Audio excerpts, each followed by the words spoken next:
આ તો તમને પતંગ દોરા લેવાનો શોખ હે, અમને તો કોઈ આવો શોખ થયો જ નહીં. ઈ તો મોટા ભાઈ તમને શોખ ન હોય એટલે હું કાંઈ અમારે નહીં લેવાને, અમને શોખ ન હોય. લેને ભાઈ હવે ગાયો ઘા. લ્યો પકડો, હાલો દોરો લઈ લે. 5000 વાળનો દોરો આ સંક્રાંતે તો બૂમ પાડી દેવાની છે.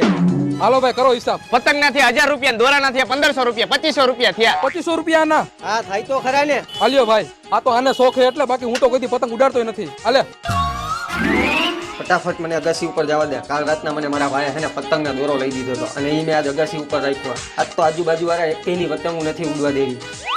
કેમ મોટા ભાઈ હવારના પોરમાં તમે અગાસી ઉપર? તો મારી હવારમાં 6 વાગે નીંદર ઉડી ગઈ ને આ બધી પતંગો જોતો તો ને, તો મને એમ થયું કે લાવ ને એકાદી હું ચગાવું. તો શું તમારાથી એકે પતંગ ઉડી કે નહીં? એક નહીં, તારી બધી પતંગ ઉડાડી નાખી. તો મારો દોરો? તારો દોરો થોડોક ઉડ્યો હોય લંગરીએ નાખવા જેટલો. તો તમને તો મોટા ભાઈ પતંગ દોરો ઉડાડવાનો શોખ નતો ને? એ તો હું મસ્તી કરતો હતો. હેપી ઉત્તરાયણ બધાયને. મારી ઉત્તરાયણની તો પથારી ફેરવી નાખી તમે.